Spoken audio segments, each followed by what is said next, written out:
Hey everyone, and happy holidays. I hope that you aren't in the middle of a thunderstorm slash tornado warning slash wind advisory as I'm dealing with right now, but it's all good.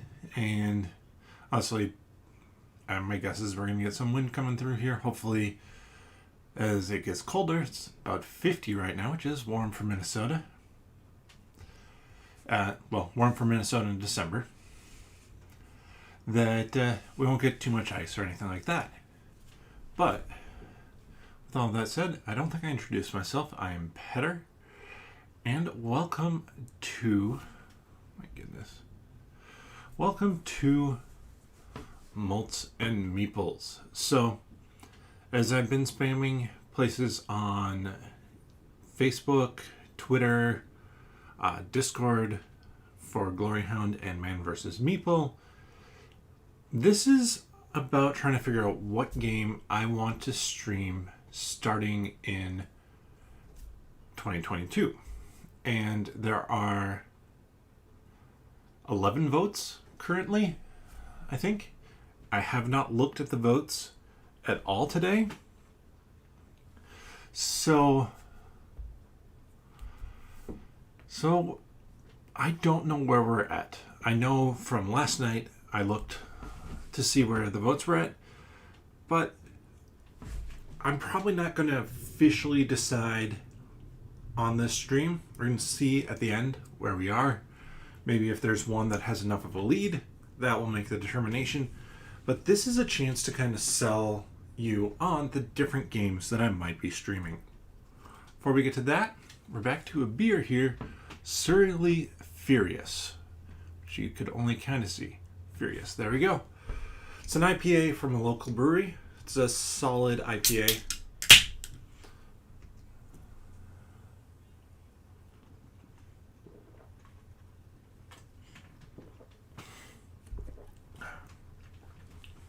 Yeah. There's nothing else to say about it really than it's a good IPA. So, let's dive into this video. I don't think this is necessarily going to be one of my longer streams because of the fact that, I have 6 games that I'm going to talk about. If anybody in the chat has thoughts on the games, you can let me know. And I certainly am interested in other people's inputs on these because I have a little bit of a variety of games here. I say a little bit. I'm going to start with kind of a campaign game. This one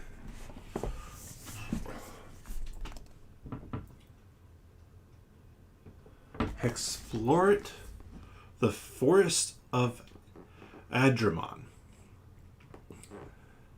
Now, this one I know actually less about than some of the other games. I have watched HexploreIt be played on the Rolling Solo YouTube channel, but I haven't ever played HexploreIt myself. I wasn't even sure that I would ever pick up a HexploreIt game. But when there's one that's used at a local book or game store and the expansion for it, I thought I would. This is less of a campaign game, though it does have campaign-esque elements to it. This is more of an adventure game, but you've probably played it over several sessions. You have characters that you are going to level up, and it has kind of that RPG-esque feel to it with how you're rolling dice to see if you succeed on certain actions, things like that. This is a series of games, HexploreIt, and from what I know, this is one of the better ones to kind of jump in at. And show off some of the back here. You're really creating a map as you go with the tiles to then basically travel around that, explore level up, defeat monsters, get items, things like that, so that eventually you can take on the big bad and you see if you beat them. And that's kind of where it stretches into multiple sessions because, or at least potentially, because this is one that sitting down and playing even solo is probably going to be, I'm not sure what they precisely say per time-wise on this. Let's see if they say. They may not. I see it said 1 to 6 players. I'm going to sneeze here in a second.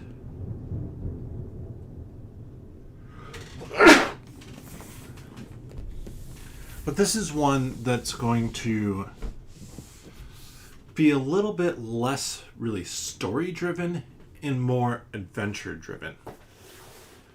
The next one up is a really heavy box for how small it is. And that's going to be Under Falling Skies. So this one kind of has a little bit of a Space Invader look and feel to it. And you can play it as a one-off thing. But there is a campaign that has some things that you can go through, including somewhere in here, I think.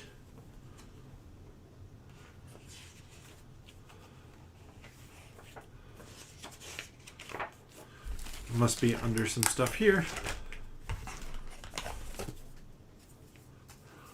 Little bits of comic that you read through as you play it. This is one I definitely want to get to the table, just with all the cool bits and the fact that this is intentionally made for solo play. So even if I don't play it for the stream, this is probably one that I'm going to table here pretty soon. And, I mean, the aesthetic on it is just really nice. This one's going to be a little bit of a smaller game. 20 to 40 minutes a game. So, and I think it's 4 chapters for the campaign. But I think the idea is that the campaign gets hard enough as you go. You're probably going to be replaying parts of the campaign at certain points in time. So definitely one that I'm interested in getting to the table and probably will soon no matter what. The next one here, we have another big adventure game. And this one, like I said, I'm not 100% sure how long HexploreIt is supposed to take to kind of play the whole adventure. This one I know can go from like 10 to 20 hours, depending on what you do. And it's not chapter-based or like scenario-based or anything like that. This is very much an exploration game in Sleeping Gods. Sleeping Gods is a game by Ryan Lockett. You can tell by the art. He has a very distinct art style and does basically everything for all his games. Sleeping Gods is going to have you exploring, the world of Sleeping Gods on your ship. It's on the front cover. After you've been transported there, and you have a full crew that you're dealing with, and you're going on adventures. You're trying to complete challenges, go on quests, fight monsters. And from what I've heard, it has a pretty interesting monster fighting mechanics that can be really tricky. So I'm very curious about this one. Plus, I've heard really good things about the story. Now, I used to have one of Ryan Lockett and Red Raven Games' other games in Near and Far, and I actually got rid of that one because I didn't think there was enough story to it. There was story to it, but as you played through, you were getting little bits and pieces of story, and it felt like there was a plot, but it was a little bit disjointed. This has more story to it, but still looks like it has really good mechanics. Then, going back to more of an RPG-like game, we're going to have one of the bigger kind of campaign games that's going to be more easily split up into scenarios, because it goes from like your world travel to a tactical fight on a map, back to world travel, dealing with talking to people. And that's going to be Folklore the Affliction. So Folklore the Affliction is going to be a fighting monsters sort of game. The idea of the Affliction is that you're going to have like werewolves or ghosts or vampires out there to fight, and you're very much heroes trying to deal with that and level up in very much of an RPG-esque feel, but with the game itself taking care of kind of how the bad guys act, the story elements, so you don't need that dungeon master running the game for you. This one definitely interests me because of that RPG aspect. I'm always the dungeon master in Dungeons and Dragons when I play, and it would be kind of fun to have a little bit more of that role-playing experience, though granted, I'm going to be playing solo. But any of these games, like potentially HexploreIt, Sleeping Gods, or Folklore the Affliction, they're going to be games where, as the audience, you're going to be able to help me make decisions. I'm going to be able to stop at a decision point, potentially, in this, or in Sleeping Gods, or HexploreIt, and be like, all right, what choice do we make? How do we progress this story? Especially in Folklore the Affliction and Sleeping Gods, that's going to be an option. Then we have, let's see, next one up. It's going to be a horror survival game, and this one has a whole lot of boxes directly behind me. It's going to be Deep Madness. This is a almost Lovecraftian type of monster kind of game where you are going to be trying to survive in a sea base, like a deep sea base. So something has happened down there, and you're going to go down there and try and deal with whatever has happened. This one is not actually a campaign game. This one, though, has scenarios that you can go through in a specific order. And that will kind of tell you a story or kind of build upon itself. I think there are some expansions, or there's like a very specific one. I think you can get like a book or comic book that basically has some of the backstory for stuff that's going to lend it to have even more of a campaign style feel to it. I don't have that, but these two boxes, these are all things for Deep Madness, and eventually I will get everything for it, but right now that's what I have, which is going to be plenty. This main box is going to be a lot of content, and this is one that's like a potential downside for it, and I really do want to get this one played because I like the horror element to it. I like a game that has a good horror theme to it, but a potential downside is this might be a longer play per scenario, because I think you have to control 6 characters, even for solo or whatever player count you're at. There are 6 characters, that are being used, and then monsters that are kind of slotted in between that in terms of initiative. So this is going to be more of a 3-hour type experience, which might not work as well because I'm going to have to save the state of the board in the midst of it. But it is one that maybe I'll set aside a date to stream, unless of course this one gets a lot of votes. Then I might just set aside a Saturday or something to stream where I can start earlier and go later. But we'll have to see with that.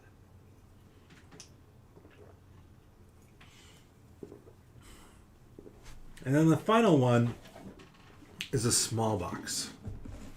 That is a lie. I have a small box for it. And this is just the Right Hand of Doom adventure. This is not the whole of Solomon Kane. There are 2 boxes that combined are bigger than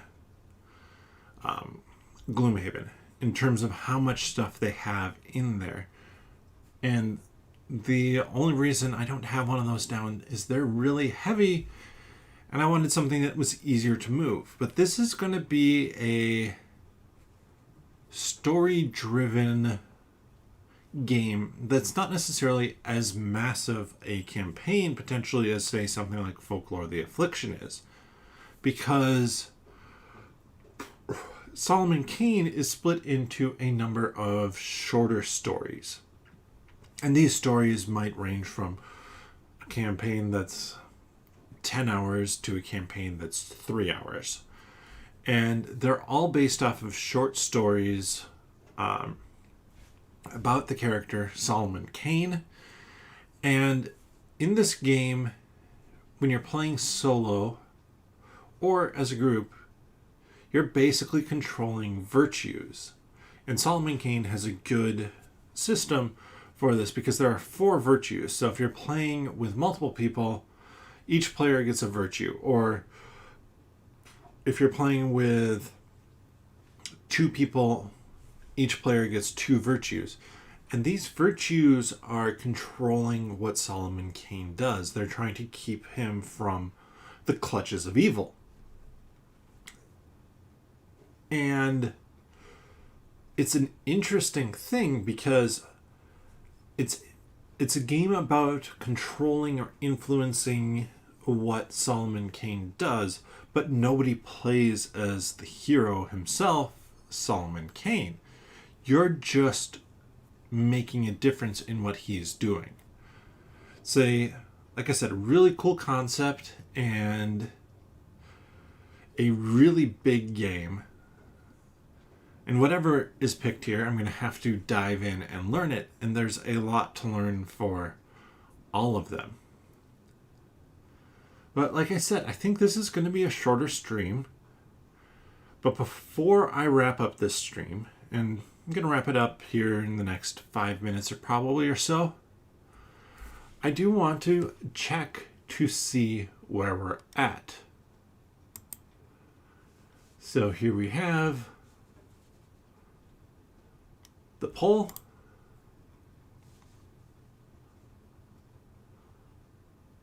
So with 11 votes right now, we have 4 for Sleeping Gods, 2 for all of Under Falling Skies, Folklore the Affliction, and HexploreIt, and 1 for Solomon Kane.